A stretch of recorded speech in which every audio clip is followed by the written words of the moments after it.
bienvenue pour ce premier anniversaire de la Tortue Bleue. Nous avons le plaisir d'accueillir Christophe Arbier qui, alors qu'il est en bouclage, alors qu'il va tout à l'heure sur nos croisées, et donc qui nous fait la gentillesse d'être là ce soir. Il est toujours dans une mise en perspective de l'information, de l'événement, et à certains égards, il donne à ce qu'il exprime déjà une histoire, il raconte une histoire.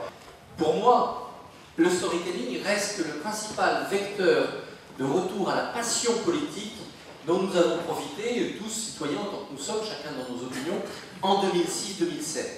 Nous sortions d'une sorte d'ère glaciaire de la politique en France. La rupture, incarnée à droite par Nicolas Sarkozy, Brutus, cherchant à tuer le père Chirac, et puis à gauche, dans le post-traumatisme de 2002, cette espèce de guerre civile plus ou moins ordonnée qui a donné de fausses paix, comme le congrès du Mans en 2005, et de vraies batailles, comme la bataille de la primaire en 2006. Ensuite, il y a quelque chose qui est plus fort que l'histoire, quelque chose qui est plus fort que le storytelling. Le storytelling a été vaincu par quelque chose qui s'appelle la réalité. Et comme on le sait, elle dépasse la fiction. Et la réalité s'est invitée dans notre siècle débutant sous forme de la plus grande crise économique qui soit. Donc cette réalité-là, violente, implacable, évidemment, pour qu'un storytelling en distrait les citoyens, il faut un storytelling hyper puissant. Et tout ce qu'on entend aujourd'hui sur les déficits, sur la dette, sur les retraites, participe de cet anti-storytelling. On ne veut plus d'histoire, on veut les vrais chiffres, la vraie addition, le vrai coût.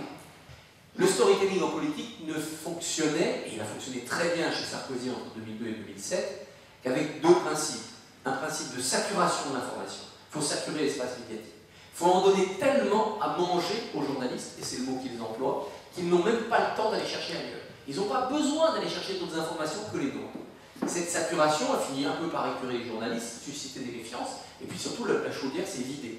Puis l'autre principe, ce que les communicants appellent le spoiler, c'est qu'en cas de pépin, il faut lancer une diversion. Il faut lancer quelque chose d'assez fort pour qu'on ne s'intéresse pas à votre petit pépin.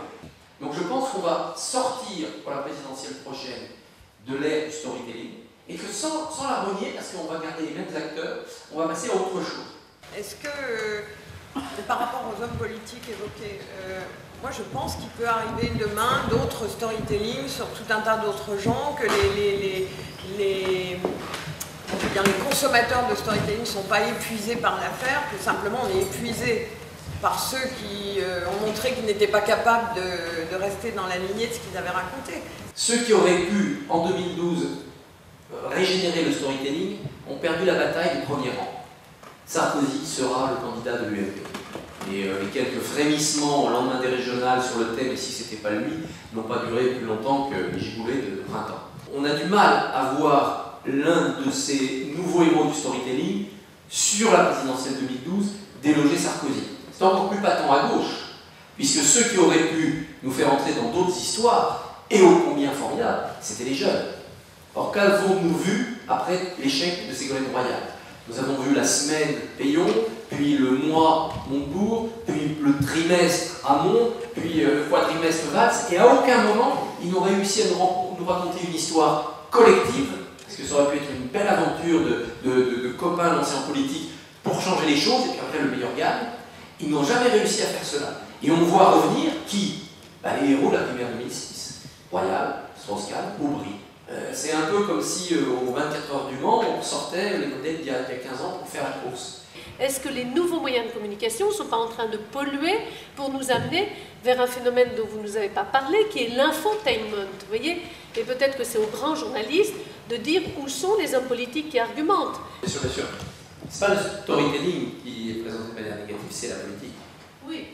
La manipulation, la tentative de manipulation, elle vient de la politique et de la volonté des politiques, ne se sachant pas capables de convaincre et d'entraîner, eh bien d'essayer de séduire, de tromper, de subjuguer, de manipuler. Oui. Voilà dans quel système nous sommes depuis la fin des années 80. Les idéologies se sont effondrées, donc entraîner des foules sur le choix d'un camp, avec ses dogmatismes, mais avec ses foi, c'est fini. Entraîner les foules sur la compétence, je suis le meilleur, j'ai les diplômes, je sais faire, je règle les problèmes, c'est fini parce qu'on est dans la crise de chômage depuis une décennie, on ne croit plus à l'énarque, on ne croit plus aux meilleurs d'entre nous. Et donc il est resté ce choix un peu de la manipulation. Christophe Barbier, au nom des Amis de la Tortue.